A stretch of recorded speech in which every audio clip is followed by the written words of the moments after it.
everyone, this is Jay the Nerd here. Make sure you hit the subscribe button down below to get all the nerdy content you'll ever need every Wednesday and Saturday.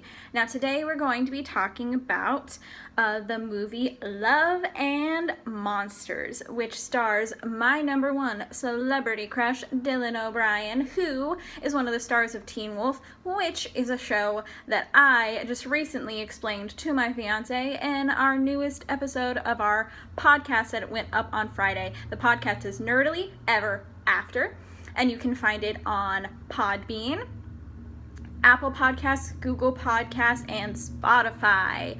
But anyway, today we're talking about Love and Monsters, which is a movie that came out streaming. It was supposed to come out in theaters, but obviously because of what's going on right now, theaters aren't open, and so it was available to rent for $20 on Amazon, which in my opinion is a deal if you're watching a movie with a bunch of people, because if you're going to a theater, you would have paid $15 a ticket. And this is a way for as many people as you want, within reason because of the virus, can watch a movie together. And me and my fiance watched it, and it was really good, like honestly really good.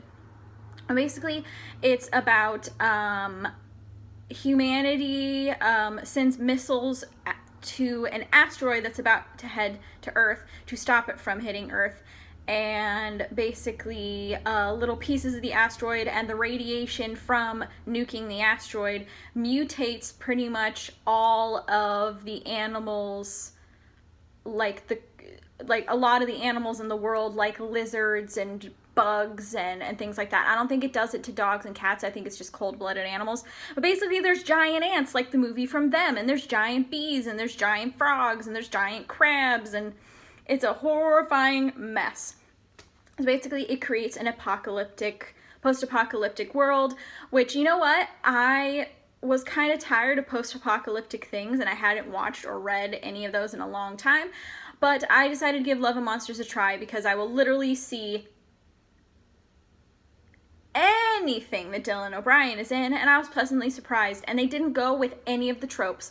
They didn't have a love triangle. They didn't have the main character all of a sudden be overpowered for no reason. They didn't have him, automatically end up with the girl of his dreams and shit like that so many post-apocalyptic things have. They didn't have any of those tropes, and it made it really surprising.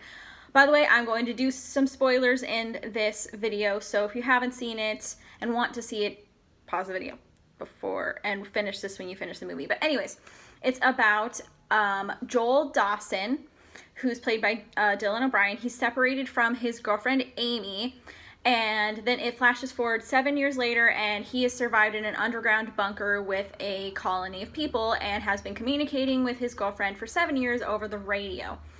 A bunch of people, someone dies when one of the creatures infiltrates the colony in their bunker, and after that, Joel decides that he's tired of being alone, he's tired of not making the most out of his life, and he decides to go to the outside world and travel to the colony that his girlfriend lives in.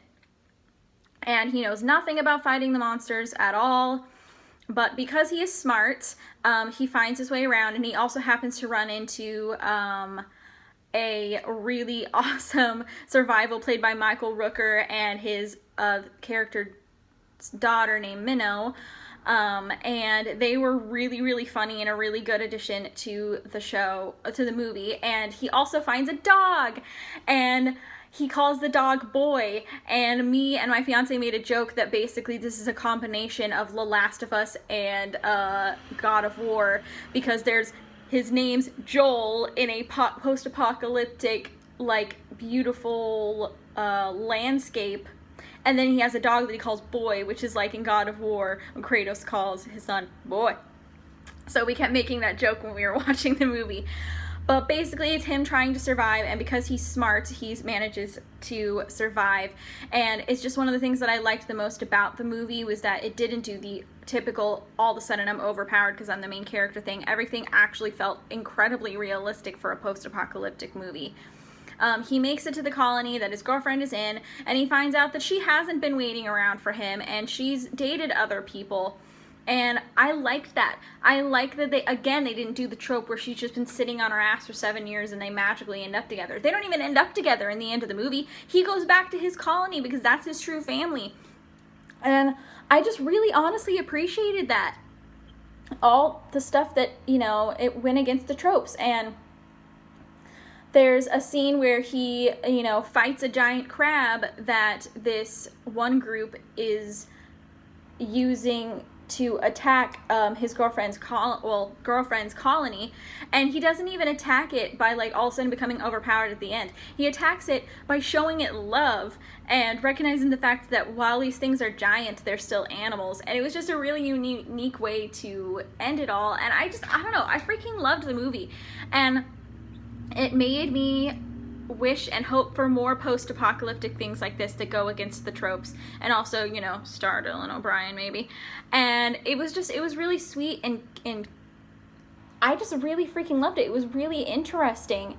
Obviously there were some gross moments because it's, giant animals eating people and stuff like that, but honestly it didn't overdo it on the grossness, and I don't know, I really freaking loved it, and it was really entertaining.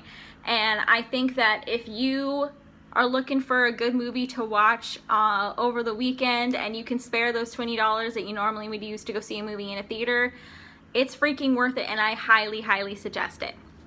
Well, that's all I have for today. I will see you next Wednesday for my next Supernatural Season 15 episode review.